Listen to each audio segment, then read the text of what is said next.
So imagine this.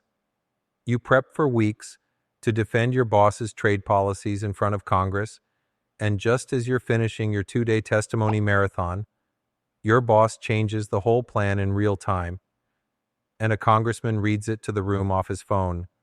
Yeah, that's basically what happened to U.S. Trade Representative Jameson Greer this week. Welcome to Tariff Theater, the Washington edition.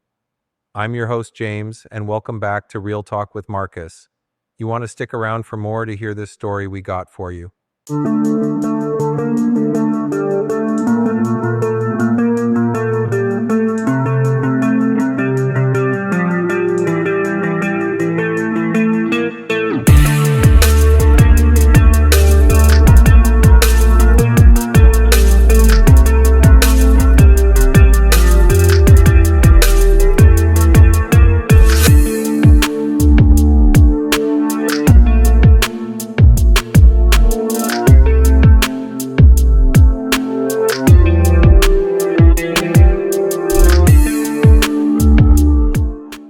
Greer came to Capitol Hill with one job: to convince lawmakers, and by extension the markets, that the administration's tariffs weren't just throwing spaghetti at a global wall.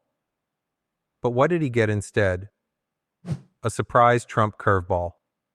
Mid-testimony, President Trump hit pause on his own 90-day reciprocal tariff plan, but kept the 10% duties that kicked in over the weekend. Classic Trump. Just as the credits were rolling, he rewrote the whole movie.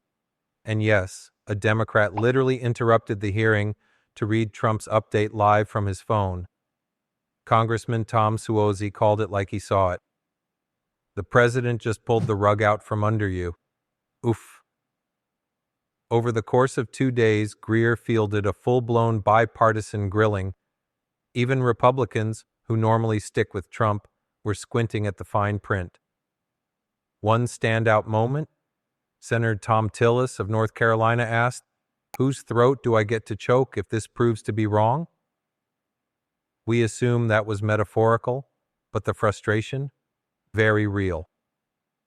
The GOP agreed with the idea that global trade is out of whack, but the execution? Let's just say the reviews were mixed. Republican David Schweikert basically said, "Love the goal, hate the rollout." So, what are they actually worried about? A whole buffet of concerns. Inflation. Trump's brushing it off, but others aren't so chill. Trade deficits. Is that really the only metric that matters? Farmers going broke. Not exactly the winning 2024 campaign slogan. No exclusions. Meaning everyone gets slapped with tariffs, no escape. Negotiating after you raise tariffs. Isn't that like yelling before saying hello? And Senator Ron Johnson of Wisconsin didn't hold back. "I hope you and the president are very sensitive to companies potentially going bankrupt." Trump versus the panicans. Meanwhile, Trump took to social media to tell Republicans, "Don't be panicans. That's panic pulse Republicans, get it?" He blamed yippee markets for his sudden U-turn on Wednesday. But not everyone's laughing. On the Dem side, Senator Ron Wyden said the economy's in purgatory and is pushing a bill to block the tariffs. He's got backup too. Elizabeth Warren, Rand Paul, and others are joining forces with bipartisan legislation that could strip Trump's power to impose tariffs without Congress weighing in. Spoiler, that bill could hit the Senate floor very soon. Market mayhem and political math. Even with all the smoke and noise, Greer kept repeating the same line. China took its own path. But lawmakers across the aisle were asking bigger questions. Is there a real strategy here? Or is this just vibes-based economics?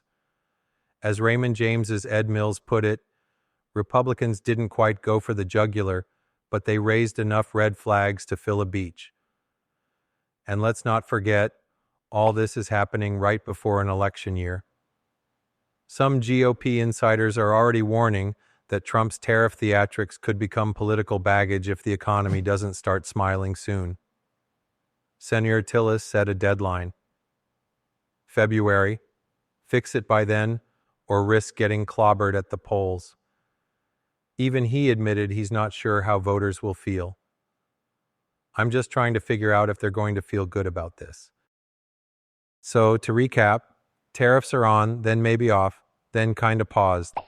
Greer got ambushed, Congress is confused, and the market's biting its nails.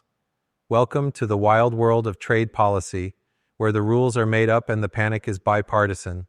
Don't forget to like, subscribe, and hit the bell if you want more economic drama with actual plot twists. See you next time.